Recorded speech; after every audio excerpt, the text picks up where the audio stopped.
Dear students, पिछले period में हम लोगों ने गोलीय दर्पण के बारे में पढ़ा था और कुछ डिफिनीशंस हम लोगों ने डिफाइन किए थे। आज हम लोग गोलीय दर्पण द्वारा प्रतिबिंब बनने के नियम के बारे में पढ़ेंगे। पहला है दर्पण के मुख्य अक्ष के समांतर आपतित किरण परावर्तन के बाद अवतल दर्पण के मुख्य नाभि से ऊपर गुजरती है या उत्तल दर्पण के मुख्य नाभि से अपसरित होती हुई प्रतीत होती है। कहने का मतलब कि ये हमारा अवतल दर्पण है, ये मुख्य अक्ष के समांतर किरण आपतित हो रही है, ये परावर्तन के बाद नाभि से होकर के गुजरेगी। अवतल दर्पण में मुख्य अक्ष के समांतर आपतित होने वाली किरण परावर्तन के बाद नाभि से होकर के गुजरेगी। ये है उत्तल दर्पण। यहाँ पर मुख्य अक्ष से समांतर आपतित होने वाली किरण परावर्तन के बाद ये यहाँ से नाभि से होकर अपसरित होती प्रतीत होगी। ये डॉटेड लाइन काल्पनिक रेखा को दिखाता है, यहाँ से आती हुई अपसरित होती हुई प्रतीत होती है। दूसरा है नाभि से होकर आपतित होने वाली किरण परावर्तन के बाद मुख्य अक्ष के समांतर हो जाती है। नाभि से होकर आपतित होने वाली किरण परावर्तन के बाद मुख्य अक्ष के समांतर हो जाती है। यहाँ देखें, यह अवतल दर्पण है, ये किरण नाभि से होकर के आपतित हो रही है और यहाँ से परावर्तन के बाद मुख्य अक्ष के समांतर हो जा रही है। यहाँ पर उत्तल दर्पण में ये आपतित हो रही है, यहाँ नाभि की तरफ जाती हुई प्रतीत हो रही है और परावर्तन के बाद मुख्य अक्ष के समांतर हो जाती है। ये दो नियम हुए। तीसरा नियम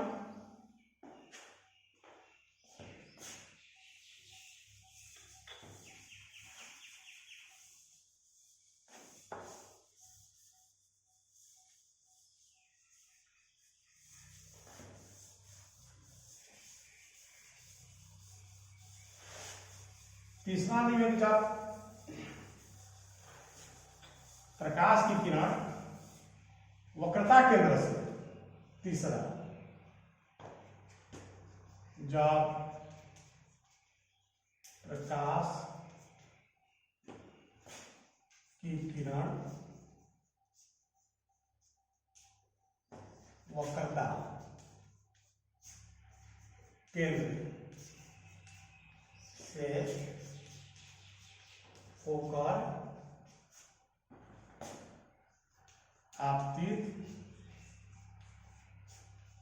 होती है तो वह उसी दिशा में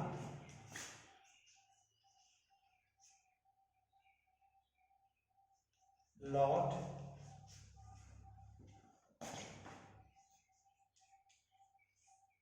जाती है।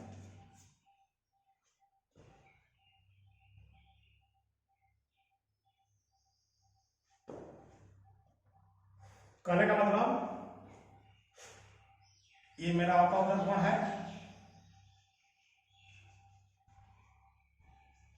ये ध्रुव है,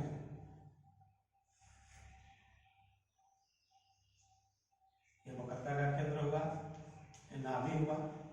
तो जो किरण वक्रता केंद्र से होकर आपतित होगी वह पुनः उसी दिशा में लौट जाएगी, जिस दिशा से आई थी उसी दिशा में लौट जाएगी। यह हुआ हमारा अवतल दर्पण। अब देखें जरा उत्तल दर्पण की स्थिति।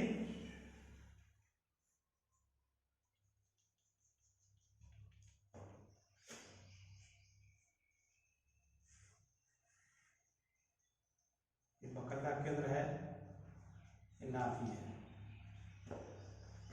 एक किरण आ रही है, अग्रसर हो रही है, कहाँ डॉटेड लाइन बना रहे हैं, मतलब वास्तविक रूप से यहाँ नहीं जा पाएगी क्योंकि यहाँ पर पॉलिश है। तो अगर इस डायरेक्शन में आएगी तो पुनः यह किरण उसी दिशा में लौट जाएगी। ये तीनों किरणें एक दूसरे को जहाँ काटती हैं वहीं पर बीम का प्रतिबिंब बनता है। ये तीनों किरणें एक दूसरे को जहाँ काटेंगी, क्या क्या तीनों किरणें कैसे कैसे हम लोग पढ़े? तो पहला हम लोग पढ़े जब कोई किरण मुख्य अक्ष के समांतर दर्पण पर आपतित होगी तो वह नाभि से होकर के गुजरेगी। दूसरा हम लोग पढ़े, जब कोई किरण नाभि से होकर के आपतित होगी तो वह परावर्तन के बाद मुख्य अक्ष के समांतर हो जाएगी। तीसरा हम लोग पढ़े कि जब कोई किरण वक्रता केंद्र से होकर के आपतित होगी तो वह पुनः उसी दिशा में लौट जाएगी। और ये तीनों किरणें एक दूसरे को जहां काटेंगी वहीं पर बीम का प्रतिबिंब बनेगा। सुविधा के ख्याल से हम लोग दो ही किरण पर विचार करते हैं, दो किरण को लेकर के हम लोग चलते हैं और देखते हैं कि बीम का प्रतिबिंब कहाँ बनेगा। आइए अब हम लोग पहले अवतल दर्पण में कहाँ बीम रहेगा तो कहाँ प्रतिबिंब बनेगा इसका अध्ययन करेंगे।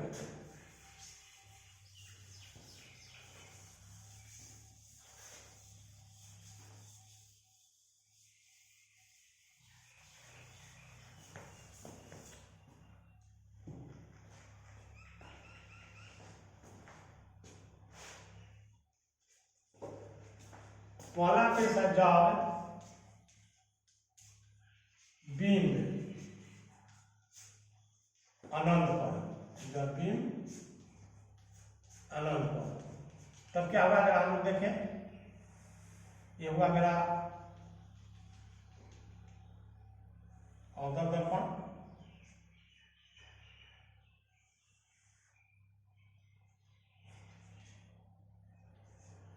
तो अनंत से आने वाली प्रकाश की किरणें मुख्य अक्ष के समांतर मानी जाती है।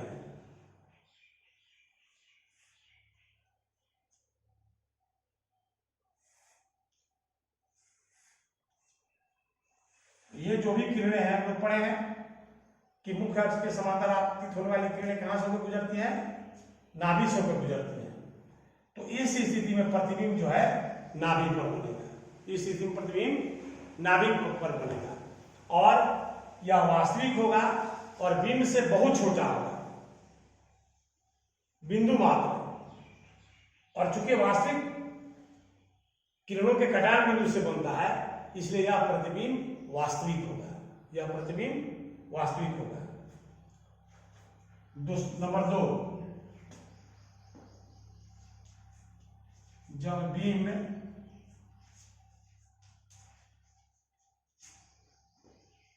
अनंत और वक्रता केंद्र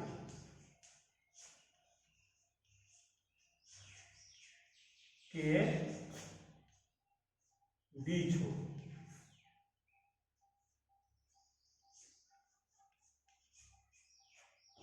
जब बीम अनंत और वक्रता केंद्र के बीच हो, यानी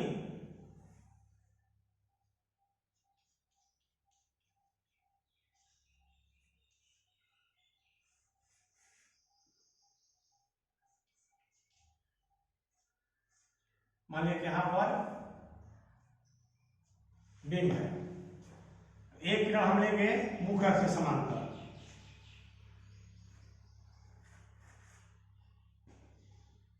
तो हम जानते हैं कि यह दर्पण से परावर्तन पथ कहां से होकर गुजरेगा? नाभि से।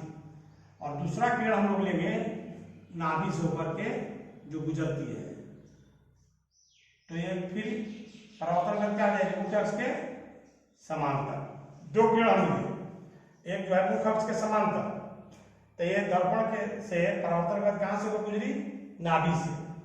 दूसरा किरण हम लिए जो नाभि से होकर गुजर रही है, तो यह दर्पण से परावर्तन पथ मुख्य अक्ष के समानांतर हो जाएगी। और ये दोनों किरणें एक दूसरे को जहां काटेंगी वहीं पर बीम का प्रतिबिंब बनेगा। यानी अगर हम प्रतिबिंब को बीम को हम लोग ए बी से डिनोट करें तो हमारा प्रतिबिंब ए डैश बी डैश बनेगा। यह जो है उल्टा होगा, यह उल्टा होगा, वास्तविक होगा और बीम से छोटा होगा। यह वास्तविक होगा, उल्टा होगा और बीम से छोटा होगा। अब हम तीसरी स्थिति में विचार करेंगे। कहाँ का पहले कहाँ रखे? अनंत पर। दूसरी स्थिति में कहाँ रखे? अनंत और वक्रता केंद्र के बीच। तीसरी स्थिति में हम बीम को वक्रता केंद्र पर रखेंगे।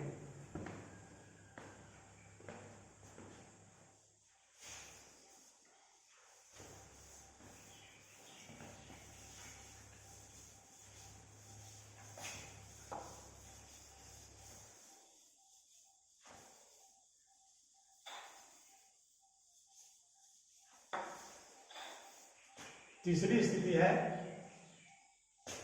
जब बीम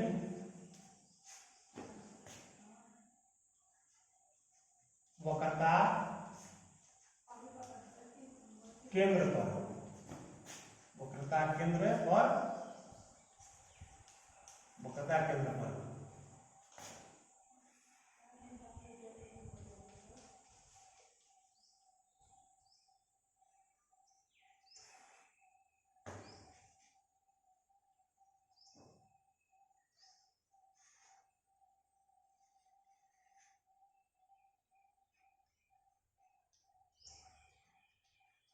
यहां पर हम बीम को रखे।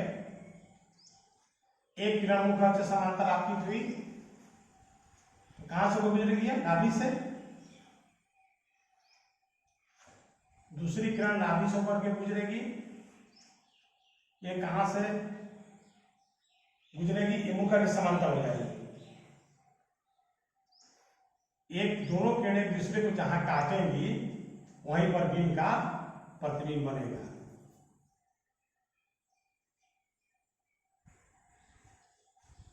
अगर बीम को हम ए बी से डिनोट करते हैं, इसका नाम हम लोग ए डैश बी होगा। ए बी अगर बीम है, प्रतिबिंब ए डैश बी बनेगा। या बीम के प्रतिबिंब जो हमारा है ये बीम के बराबर होगा, वास्तविक होगा और उल्टा होगा। नोट कीजिए, जब बीम वक्रता केंद्र पर रखा जाएगा तो इसका प्रतिबिंब जो बनेगा वक्रता केंद्र पर ही बनेगा। यह वास्तविक होगा, उल्टा होगा और बीम के बराबर होगा। उसके बाद आती है चौथी स्थिति, जब बीम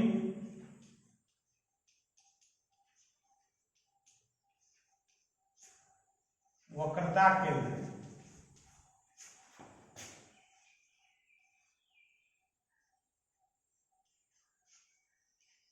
और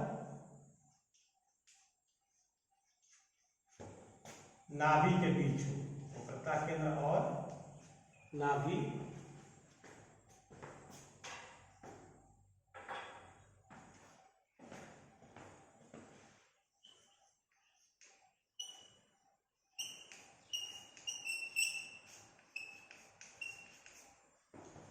जब बीम वक्रता केंद्र और नाभि के बीच हो तो ये मेरा हो गया अवतल दर्पण, ये हो गया ध्रुव, ये होगा नाभि, ये होगा वक्रता केंद्र। इसके बीच में हम लोग हैं बिंदु। तो क्या होगा? एक किरण हम मुख्य अक्ष समांतर ले जाएंगे जो परावर्तन के बाद नाभि से होकर के गुजरेगी। दूसरी किरण नाभि से ले जाएंगे जो परावर्तन के बाद मुख्य अक्ष के समांतर हो जाएंगे।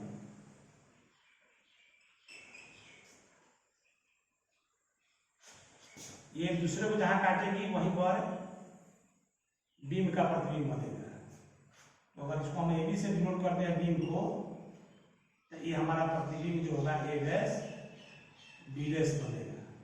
यानी जब बीम को हम वक्रता केंद्र और नाभि के बीच रखेंगे तो यह जो है हमारा प्रतिबिंब वक्रता केंद्र के बाहर बनेगा, यानी वक्रता केंद्र और अनंत के बीच बनेगा।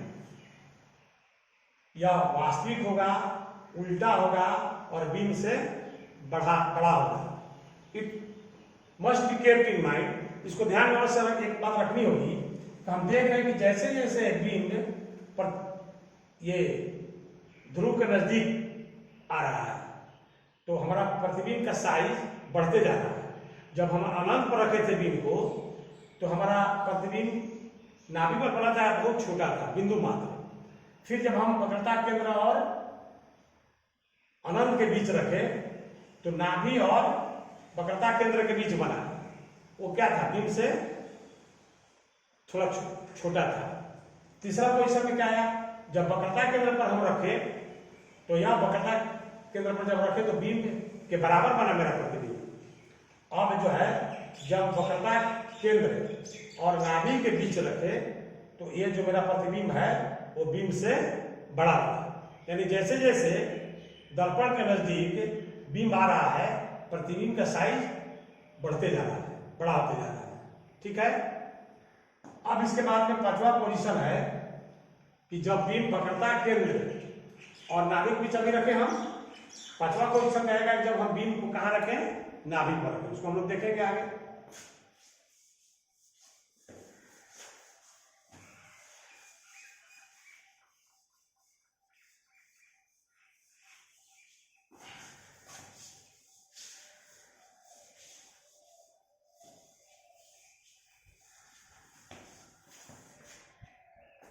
पांचवा पोजीशन है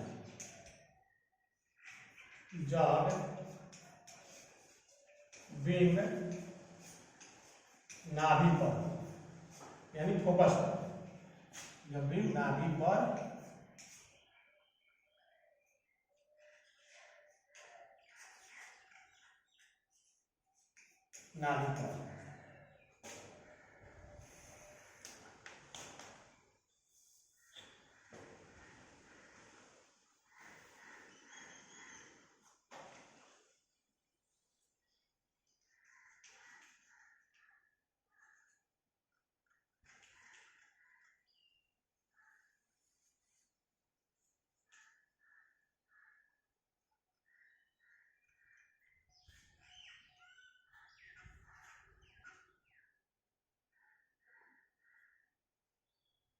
यहां पर हम बीम रखे हैं। ठीक है।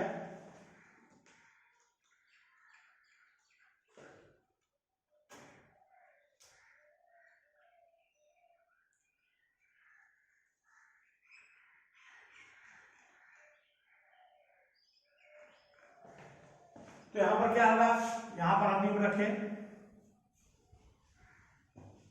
तो एक किरण को हम वक्रता केंद्र से होकर के आपतित यहां पर करा रहे हैं। ये किरण वक्रता केंद्र से जाने वाली आपतित होने वाली किरणें पूरा उसी दिशा में लौट जाती है, इधर ही लौट जाएगी। और दूसरा किरण मुख्य अक्ष के समांतर आपतित होगी। ये परावर्तन के बाद कहां से होकर गुजरेगी, नाभि से होकर गुजरेगी। यह किरण नाभि से होकर गुजरेगी। अब देखिए क्या हो रहा है, दोनों परावर्तित किरणें एक दूसरे के समांतर है। तो समांतर किरणें कहां मिलती है, अनंत पर। तो इसी स्थिति में प्रतिबिंब कहां बनेगा, अनंत पर। तो यह वास्तविक होगा, उल्टा होगा और बीम से बहुत बड़ा होगा। अब हम लोग का छठा स्थिति आता है। तो यह बहुत इंटरेस्टिंग है और इसको हम लोग ध्यानपूर्वक देखेंगे क्यों इंटरेस्टिंग है। ऐसी इस स्थिति में क्या होता है,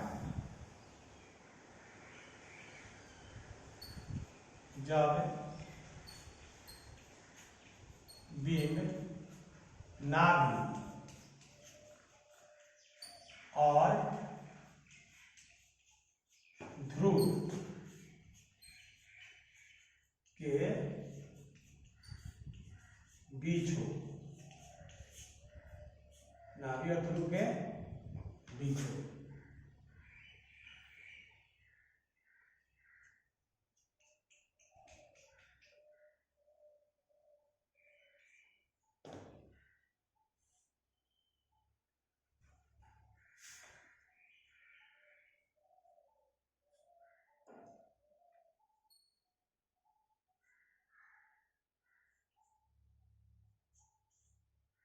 यहां पर हमारा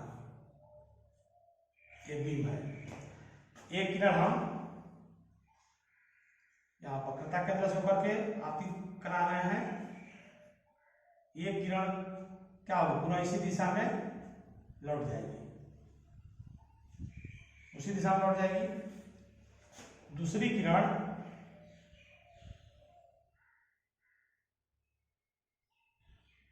नाभि से परावर्तित करा रहे हैं।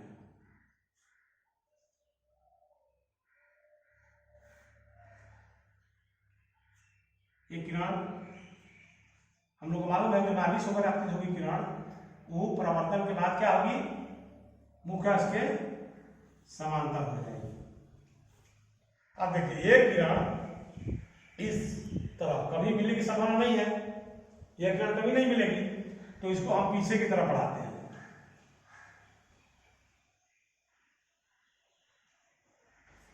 देखिए एक दूसरे को पीछे की ओर ये काल्पनिक रूप से काटेंगे, इसलिए यह प्रतिबिंब दर्पण के पीछे बैठेगा। पहला केस है, बाकी सब में दर्पण के उसी तरफ प्रतिबिंब बन रहे थे।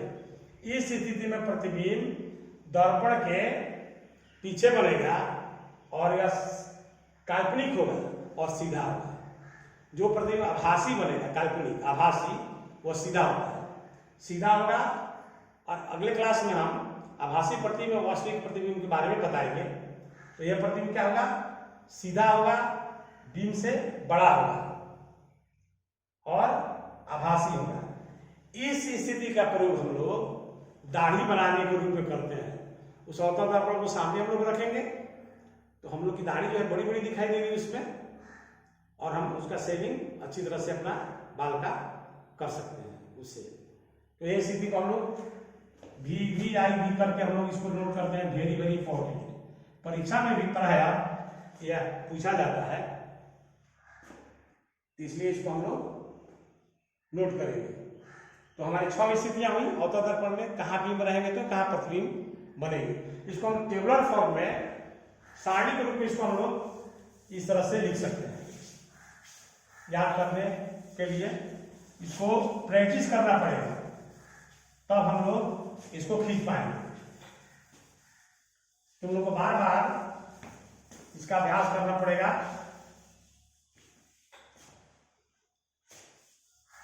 तो हम लोग इसको टेबुलर फॉर्म में बनाएंगे, लिखेंगे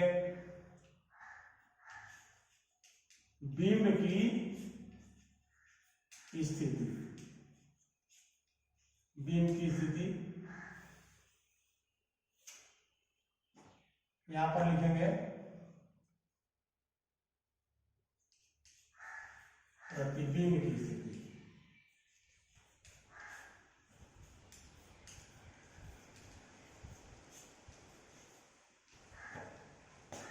यहां पर लिखेंगे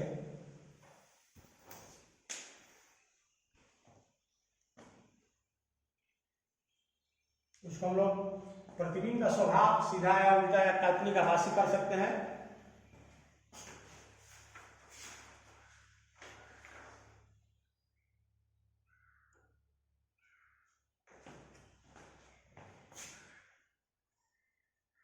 प्रतिबिंब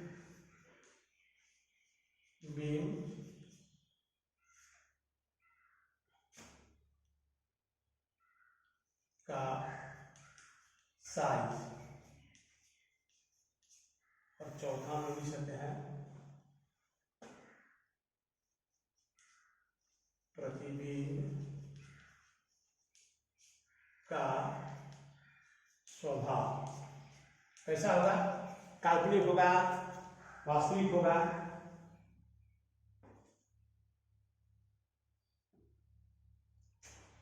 या इसको प्रकृति भी कह सकते हैं, स्वभाव प्रकृति, इसकी प्रकृति क्या है।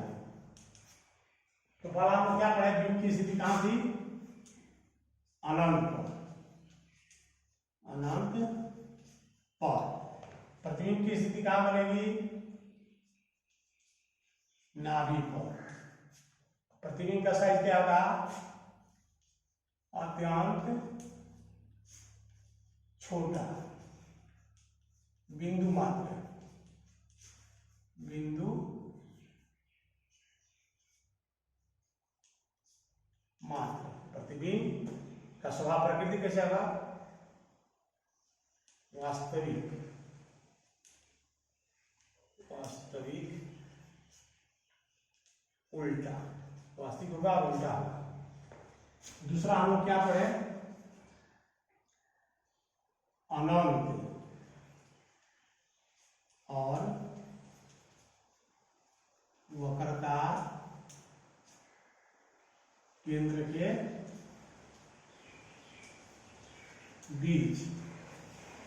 इस स्थिति में कहाँ बनेगा? नाभि, प्रतिबिंब कहाँ बनेगा? नाभि और वक्रता केंद्र के बीच। वक्रता केंद्र के बीच। और प्रतिबिंब का साइज होगा बीम से छोटा, बीम से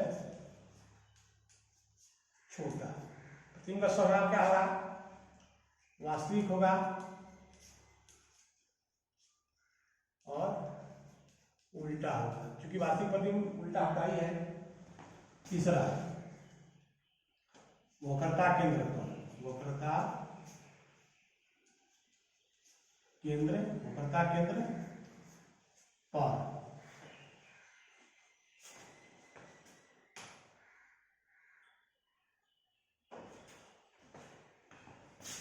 कहाँ बनेगा? वक्रता केंद्र पर ही बनेगा। या कैसा होगा? साइज क्या होगा? बीम के बराबर, बीम के बराबर। और ये वास्तविक होगा और उल्टा होगा। उसके बाद में नंबर 4, वक्रता केंद्र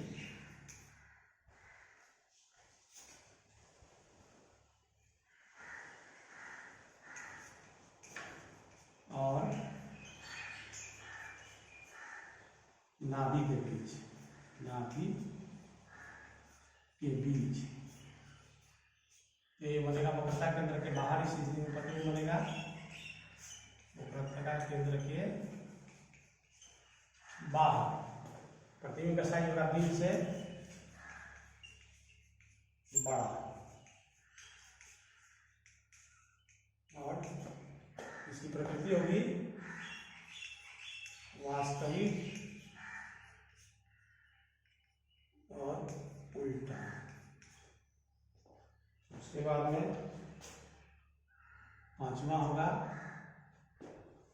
नाभि पर, नाभि पर। इसी में प्रतिबिंब बनेगा अनंत पर। इसका साइज होगा बहुत बड़ा, बीम से बहुत बड़ा। यह जो है वास्तविक होगा, उल्टा होगा। इसको तथाय पर क्यों लिखते हैं? तथाय का मतलब हुआ वही ऊपर में लिखे हैं उसका वही तथाय। 6ठा, नाभि और ध्रुव के बीच, नाभि और ध्रुव के बीच। तो ये बनेगा बीम से बड़ा, बीम से बड़ा बनेगा। और इसका साइज क्या होगा? सॉरी, यहाँ पर प्रतिबिंब की स्थिति, तो दर्पण के पीछे, दर्पण के पीछे। और प्रतिबिंब का साइज होगा बीम से बड़ा। और इसका स्वभाव, प्रकृति कैसी होगी? हो गया आभासी, आभासी यानी काल्पनिक और सीधा। काल्पनिक प्रतिबिंब सीधा होगा, आभासी और सीधा। तो हम लोग ये अवतल दर्पण की स्थिति में जान गए कि कहाँ बिंब रहेगा तो कहाँ प्रतिबिंब बनेगा, उसका साइज क्या होगा, उसका उसकी प्रकृति क्या होगी, उसका साइज क्या होगा, स्वभाव के साथ। ठीक है। अब हम लोग थोड़ा उत्तल दर्पण पर गौर करें, उसमें क्या स्थिति होगी।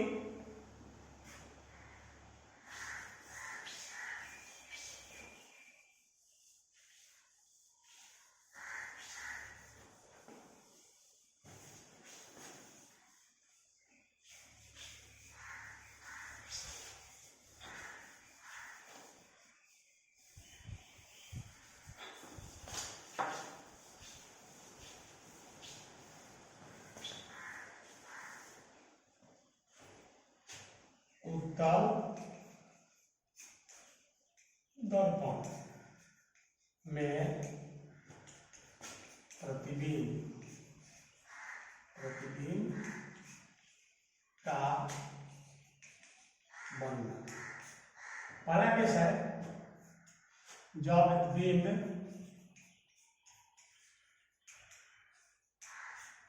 अनंत पर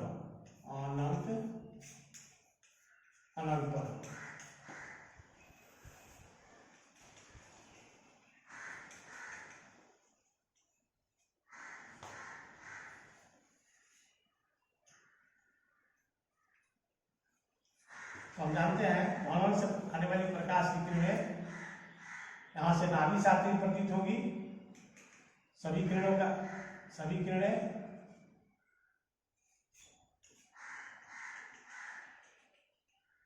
तो इस स्थिति प्रतिबिंब नाभि पर बनेगा। सभी किरणें नाभि पर कटेंगी काल्पनिक रूप से, आभासी रूप से।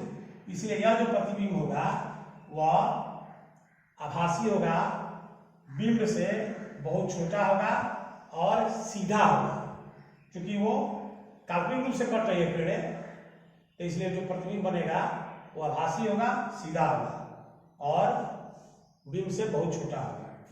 दूसरी स्थिति है जब बिंब अनंत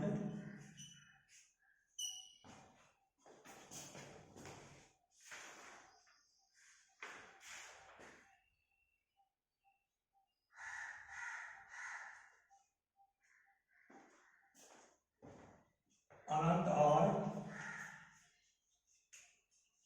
ध्रुव के बीच हो।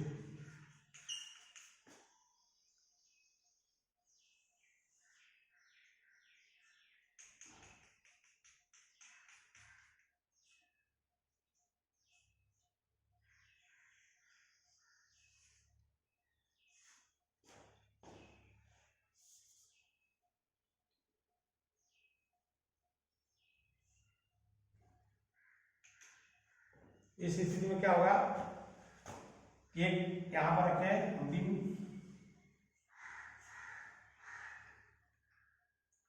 एक किरण मुख्य अक्ष के समांतर जाएंगी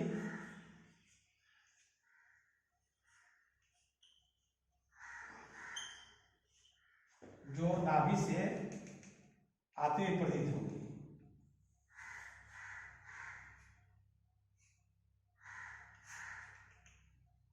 और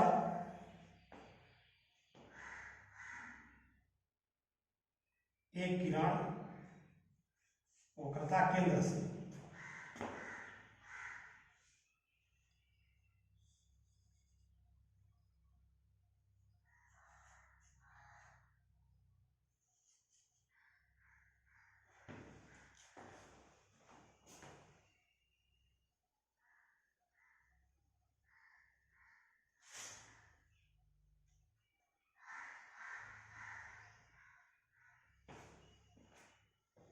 यह किरण जो वक्रता केंद्र से इधर काल्पनिक रूप से जाती हुई प्रतीत होगी, वो उसी दिशा में लौट जाएगी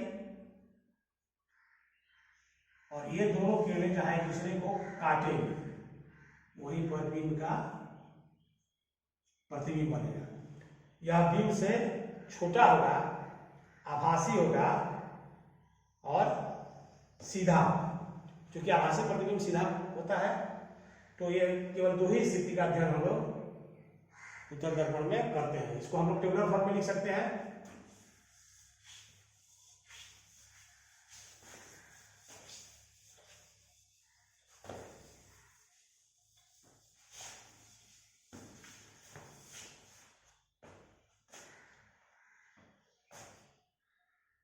बिंब की स्थिति प्रतिबिंब की स्थिति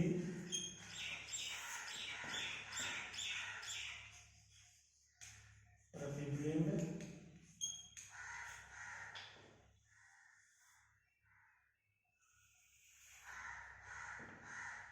का साइज और प्रतिबिंब की प्रकृति।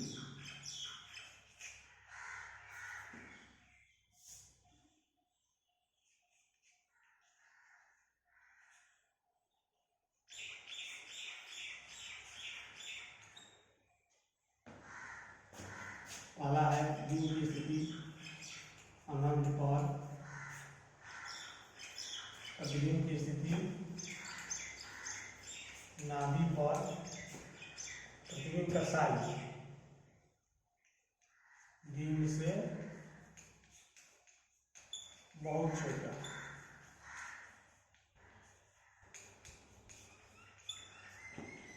प्रकृति आभासी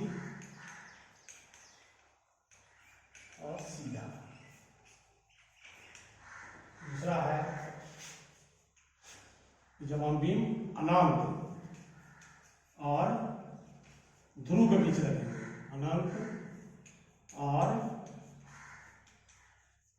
ध्रुव के बीच, इस स्थिति में प्रतिबिंब जो बनेगा वो ध्रुव और नाभि के बीच बनेगा। साइज इसका बिंब से छोटा होगा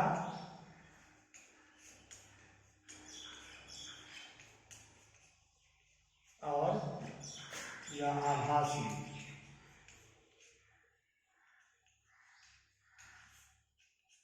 और सीधा होगा।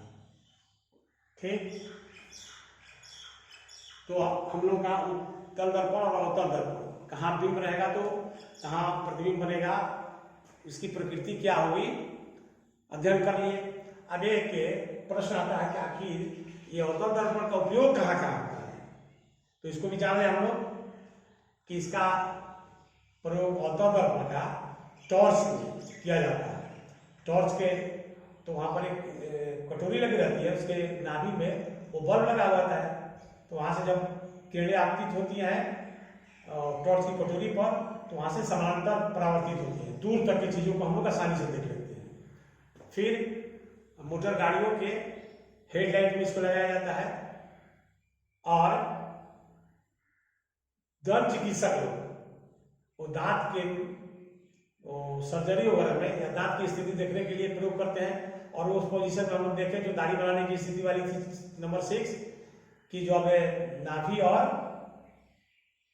ध्रुव के बीच बिंब रहेगा तो उसका प्रतिबिंब सीधा बनेगा, बड़ा बनेगा, तो इसलिए दंत चिकित्सक लोग इसका प्रयोग करते हैं। ठीक है, तो अब हम लोग इससे आगे न्यूमेरिकल्स अगले पीरियड में पढ़ेंगे, अध्ययन करेंगे। तो हम लोग इसको रिवाइज करना और जहां भी समस्या हो उसको लाना, हम लोग उसको सोल्व करेंगे और जो भी त्रुटियां हैं, कठिनाइयां हैं समझने में, उसको भी हम लोग दूर करेंगे। Thank you.